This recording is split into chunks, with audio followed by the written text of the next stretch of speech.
Hello everyone, Ron Spomer with Ron Spomer Outdoors. Say, the other week I was doing a gun review for a magazine, and the gun was an inertia system 12 gauge auto loading shotgun.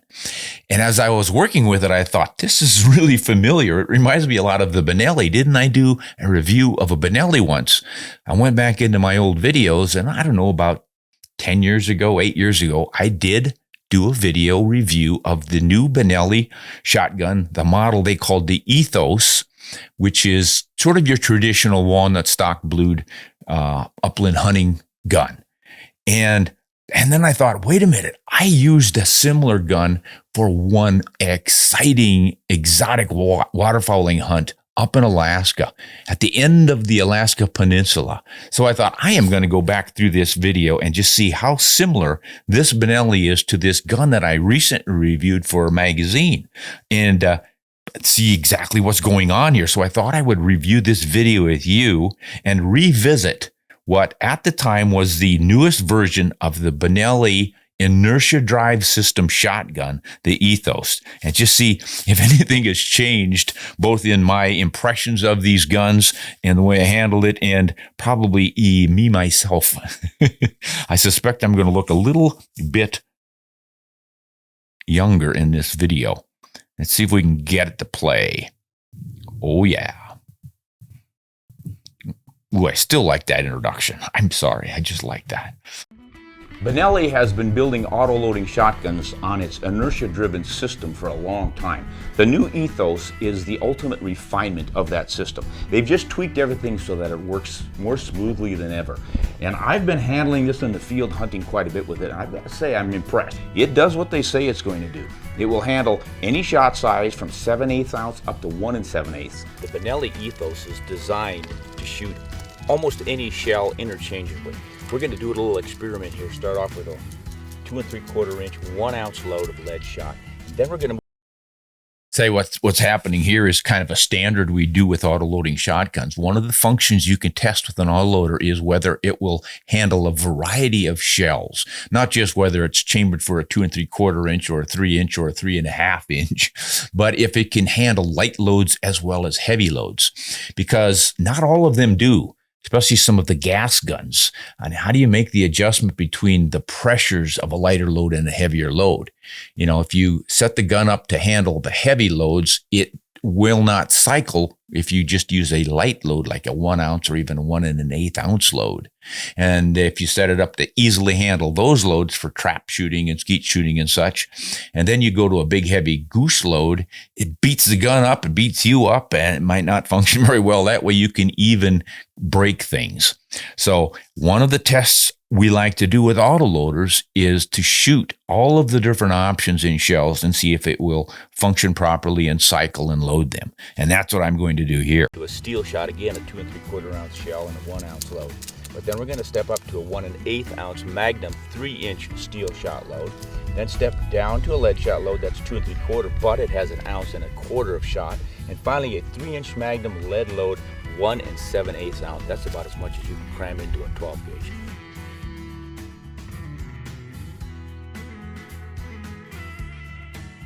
And now for the big one, 1 7/8 ounce. Yeah, before I shoot this big one, notice when I shot these, how much I rock back with each shot. So the first one must have been that ounce load, then 1 1/8 ounce, 1 1/4, and you can see the increase in the recoil that I'm absorbing. Now I'm going to shoot that 1 7/8 ounce load and see how far I rock back on this one. 1 ounce and a 3 inch Magnum. That recoil wasn't bad with any of them. It's really easy to load cartridges in this. You take a shell and you slide it in. They've got a little groove put here right in front of the trigger guard, and it looks like nothing much, but by golly, it really does help slide those in a hurry. When you're in the field and you're watching birds go away, you don't even have to look. You just slide things on in. They go in quite quickly. You know, that really does work.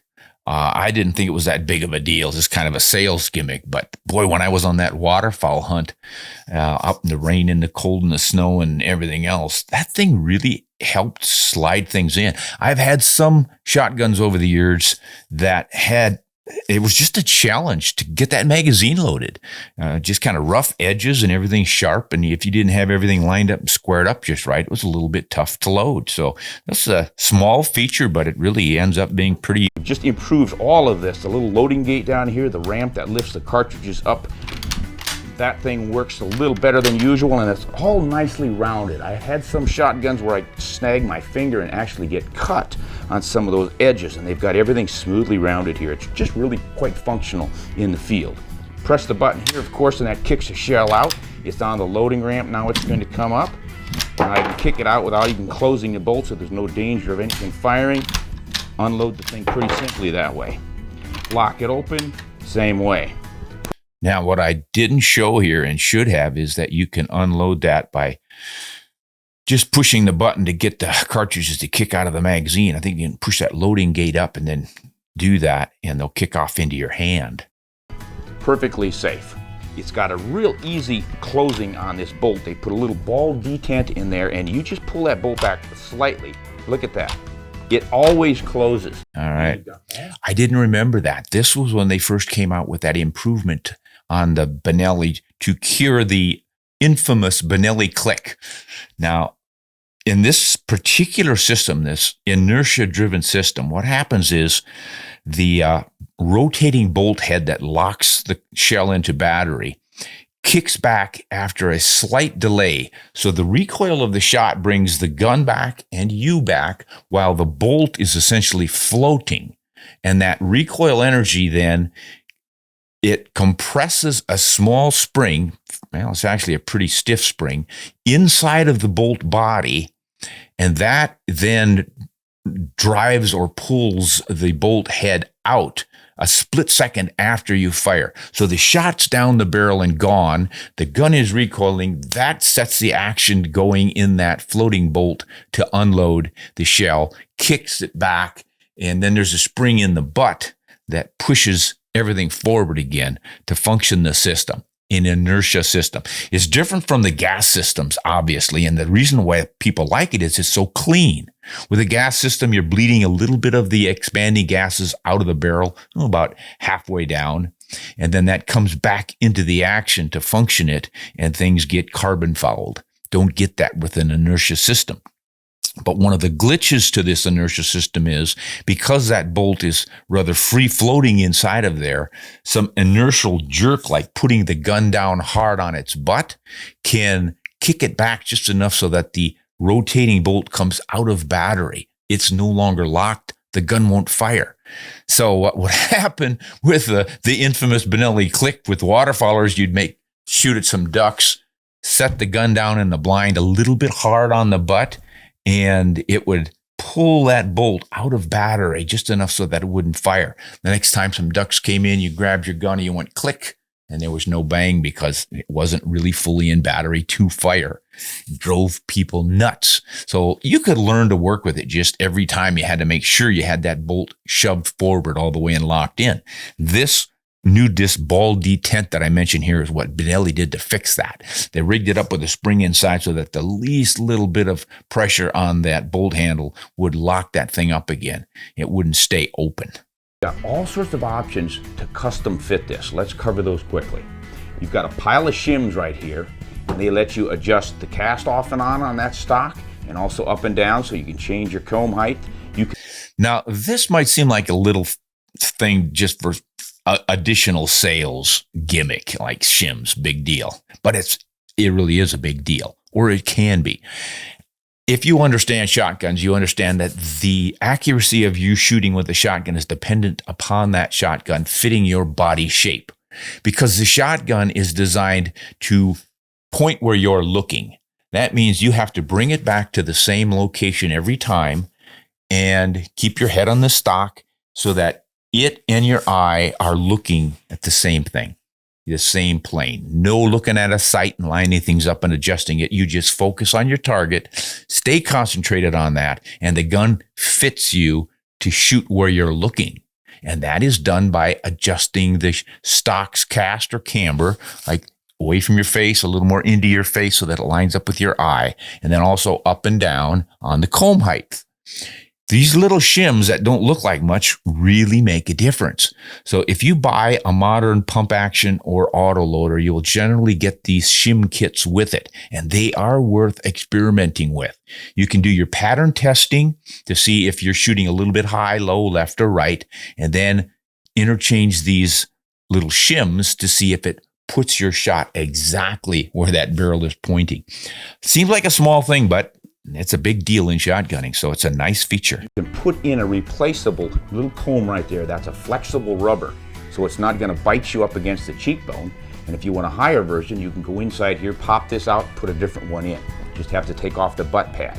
They've got this cool progressive comfort system for recoil taming. And what it does is that inside that stock there are a bunch of little synthetic rubbery fingers overlapping one another. When the rifle recoils, those fingers flex against each other and absorb some of that recoil. Now, I don't know. This to me seems kind of like a little bit of a gimmick, but maybe it works because there definitely was pretty well controlled recoil in this gun. The inertia system guns are a little bit infamous for having more felt recoil than the gas guns. And they do work on a lot of features like this to try to tame that. It does seem to work because it was sure a mild shooting gun. It seems a fairly elaborate system, but I don't know that they would have bothered to put it in there if it weren't working. This firearm is doing what they said it was going to do, and I'm really impressed with it. I've hunted prairie chickens, sharptails, some ducks, some snipe. That's right. I'd forgotten. I took that gun to Nebraska. Hey, if you would like to experience the Wild West, the high plains country, the way it was 200 years ago, there's a place you could still do it. The sand hills of Nebraska. This country is just literally sand hills, rolling hills of sand with a lot of wetlands in the basins between them. And it was never farmed because it's just sand. You take the grass cover off and the sand all blows away. So they've maintained it in its natural condition. Native grasses, and that means native birds. Sharp-tailed grouse and prairie chickens. Those are both native grouses. They also have some bobwhite quail and pheasants in places, but this is the place to go for our native plains grouse, open country grouse. And I went there to hunt. Oh my gosh, it feels literally like a wilderness. You don't see power lines, you don't hear traffic. It's just big, huge ranches. Most of it is not public, it's private ground, so you have to get permission to hunt these ranches. But there are some public areas, especially near Valentine, Nebraska, big wildlife refuge area there, and some big, vast, what you would call pastures. Miles and miles of these rolling sand hills. The only downside are the sand burrs. This is a native grass, and the seed is a sharp burr, and it will plague your dog. And if you don't have some really good boots on and some leather chaps or something, they're going to bother you too. It is nasty, nasty stuff. But generally, dogs will learn to handle it, but I would recommend putting some booties on your dog if you're going to be running through that stuff.